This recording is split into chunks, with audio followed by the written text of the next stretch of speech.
Bonjour mes élèves, je suis ravie d'être avec vous pour aujourd'hui. Aujourd'hui c'est vendredi 19 juin 2020 et pour une nouvelle leçon de l'enseignement à distance. Alors la leçon d'aujourd'hui c'est la leçon numéro 61. La leçon numéro 61. On va terminer notre soutien de grammaire. Comme j'ai déjà dit hier, aujourd'hui on a le dernier leçon de soutien parce qu'on a terminé notre programme de 2019-2020 de l'année du niveau de deuxième année de l'enseignement primaire.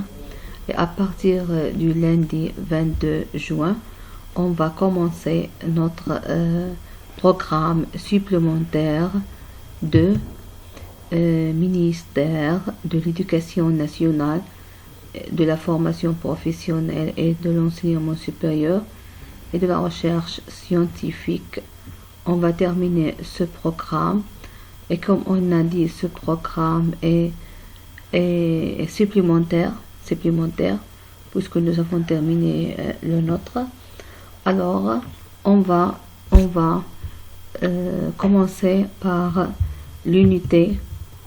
Oui, on va terminer seulement l'unité numéro 4 et vous allez terminer 5 et 6 pendant toutes les vacances d'été à condition qu'on doive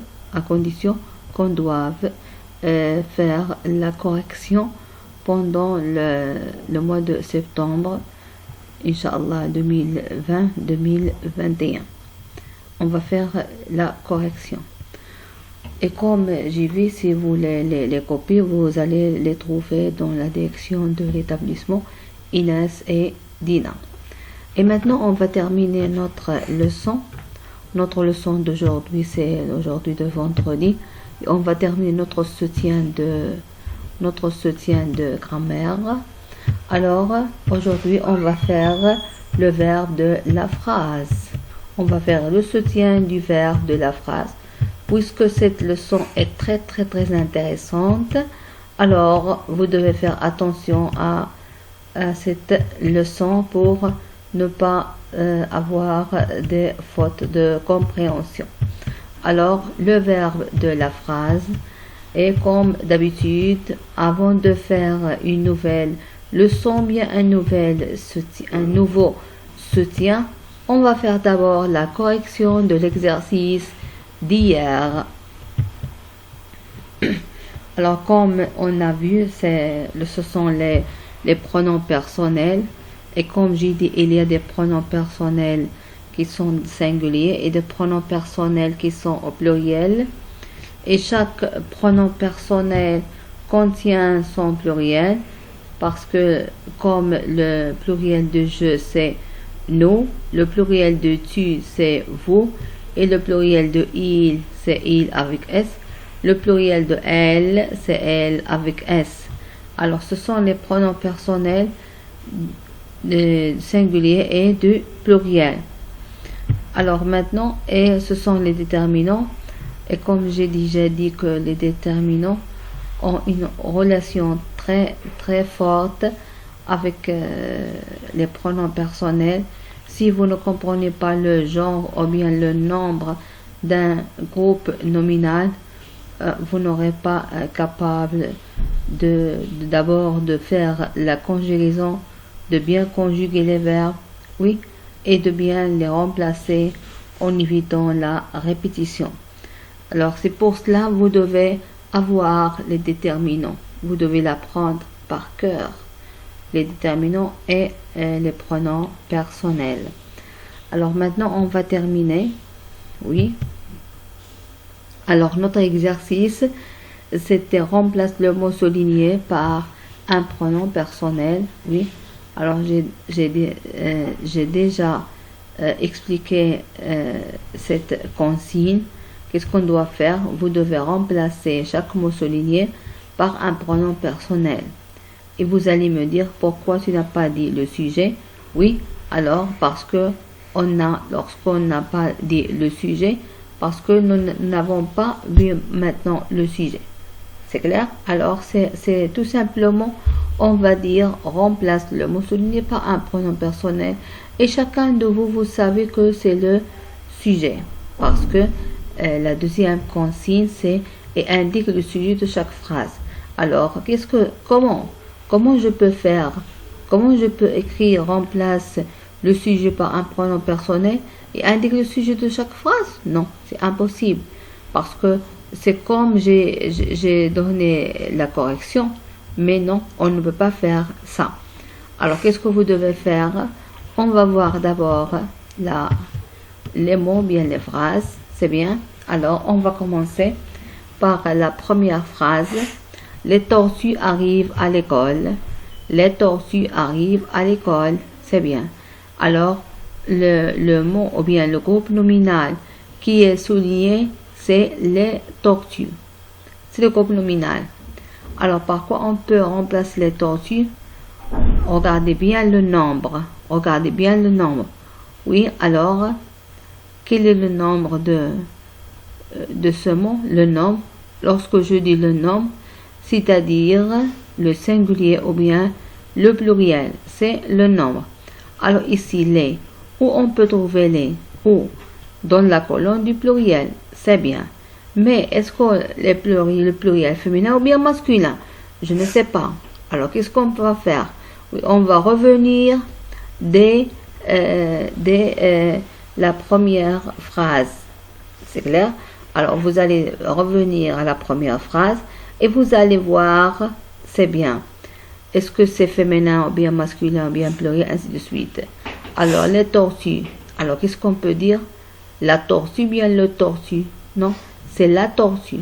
Alors puisqu'on dit la tortue, c'est-à-dire les tortues, ce sont féminins. On dit elle. Elle, oui. On va voir elle. C'est bien. Et pourquoi j'ai ajouté SCIS? Parce que il y a le pluriel. C'est le nombre, c'est le pluriel. C'est bien. Et maintenant, je vais vous poser une question. Les tortues arrivent à l'école. Oui. Alors, quel est le verbe, le sujet? Pardon. Quel est le sujet de cette phrase? Le sujet.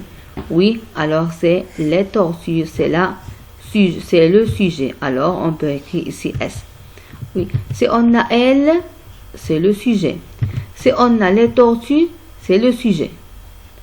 Soit elle, soit les tortues, alors les deux, on dit le sujet. Mais où est la différence? Ici, il y a la nature de sujet, c'est un groupe nominal. Et ici, la nature de sujet, c'est un pronom personnel. C'est clair? C'est bien. Et maintenant, la deuxième phrase. Qui pique fait attention en glace. Qui pique fait attention en glace. Alors, qui pique, c'est un nom. D'abord, c'est un nom propre. C'est bien, c'est un nom propre. On va voir. Est-ce que c'est un nom masculin ou bien pluriel? Combien de qui pique nous avons? Seulement un qui pique. C'est bien. Alors, je peux dire c'est qui pique, c'est un garçon. C'est qui pique est un garçon. Alors, par quoi je peux remplacer qui pique? Si vous savez que c'est un garçon, alors qui pique par il. Par il. Alors la même chose par la troisième phrase. C'est la même chose. Alors regardez ici bien. La maman de Jade ne va pas à l'école. La maman de Jade ne va pas à l'école. La maman de Jade ne va pas à l'école. Oui. Allez-y. Oui, on a Samy. Pardon, j'ai sauté la troisième phrase parce que j'ai cru que Samy c'est comme qui pique. C'est un nom propre. Alors on peut dire par il. Par il. Mais ici, nous n'avons pas identifié le sujet. Oui, alors puisque nous avons qui pique. Alors, qui fait attention en classe, c'est qui pique. Alors, qui pique, c'est le sujet. Alors, Samy ne dérange pas ses camarades. Alors, qui ne dérange pas? Qui? Qui? Alors c'est Sami. Alors Sami, c'est le sujet. Alors toujours, lorsqu'on voit ici un verbe, devant ce verbe, il y a un sujet, un groupe nominal. Soit un groupe nominal, soit un pronom personnel. Alors c'est le sujet de la phrase. Maintenant la quatrième phrase. La maman de Jade ne va pas à l'école. La maman de Jade ne va pas à l'école. C'est bien. Alors qui est le mot souligné? C'est la maman de Jade. Alors qu'est-ce que vous constatez ici? Il y a la maman. C'est bien. Il y a la. Alors là, c'est un déterminant féminin singulier. Alors puisque c'est un déterminant féminin singulier, on peut le remplacer par elle. Parce que la maman, il y a là, c'est féminin. Tu ne joues pas en classe. Pardon, ici, où est le sujet? Oui, qui ne va pas à l'école? Qui? La maman de Jade. Tout à fait, c'est groupe nominal sujet.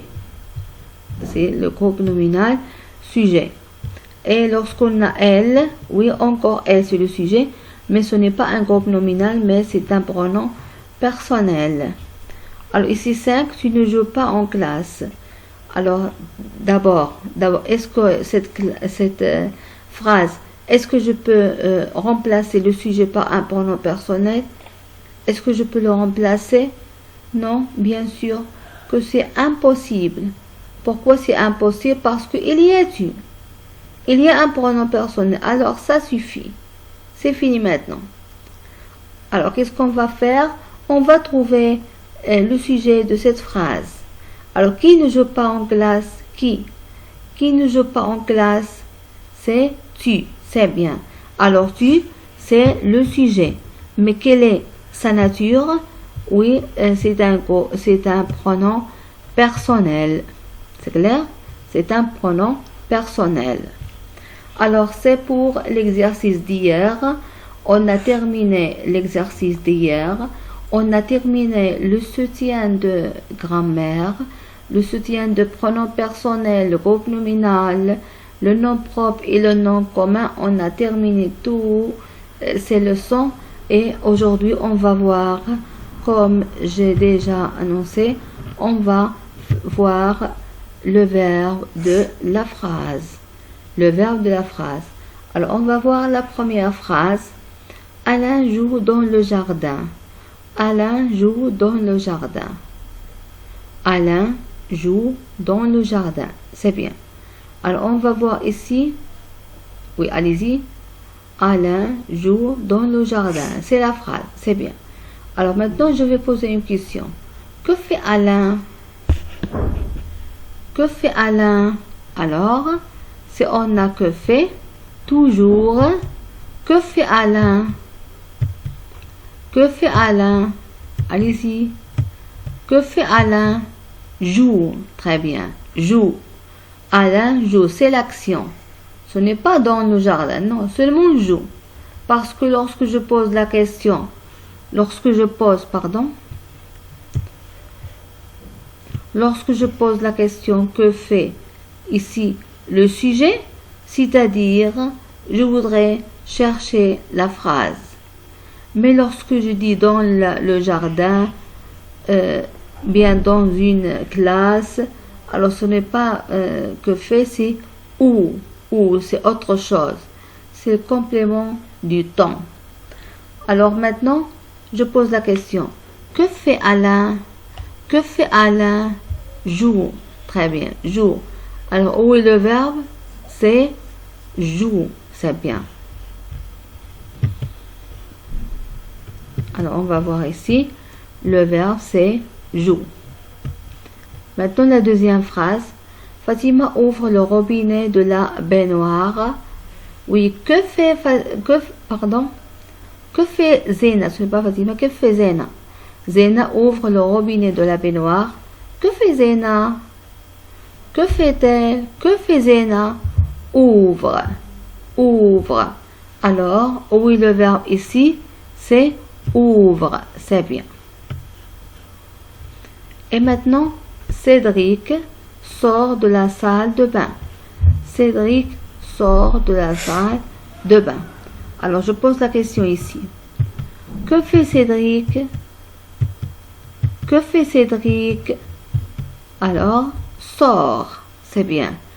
Que fait Cédric? Sort. Oh oui, le verbe ici, c'est sort. C'est le verbe de la troisième phrase.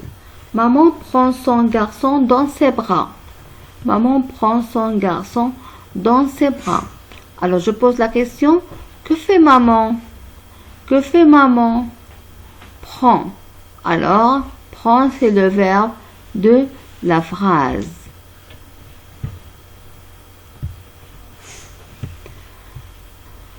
Et maintenant, la dernière phrase. Il embrasse sa maman. Il embrasse sa maman. Alors, je pose la question. Que fait-il? Que fait-il? Embrasse sa maman. Alors, puisqu'on dit embrasse, c'est-à-dire le verbe de cette phrase, c'est le verbe. Alors, vous avez compris maintenant le verbe? Alors, toujours, lorsqu'on veut identifier le verbe, on doit poser la question que fait? Que fait pour savoir le sens du verbe. Alors, c'est pour savoir seulement le sens du verbe. C'est bien. Alors, ça c'était la dernière leçon de cette année. C'est clair, c'est la dernière leçon de cette année. Et comme j'ai dit, la semaine prochaine, alors plus précisément le 20 juin, alors on va travailler ensemble sur un programme supplémentaire de notre établissement Inès et Dina. Et n'oubliez pas, on va faire le soutien du ministère de l'Éducation nationale et ce soutien il comprend activités de consolidation et de soutien français. C'est-à-dire, on va faire tout. On va faire l'activité orale, la question, la compréhension et encore les outils de langue avec une autre façon. Alors, c'est comme ça, oui, avec l'activité de consolidation et de soutien français, deuxième année de l'enseignement primaire, deuxième année, avril 2020, oui. Alors, on a terminé la leçon d'aujourd'hui. Je vous souhaite une belle journée avec votre famille. Et n'oubliez pas de bien apprendre vos leçons parce que on se verra avec la leçon en présence jusqu'à l'année prochaine 2020-2021. Et en attendant ça, je vous souhaite une belle journée. Au revoir tout le monde.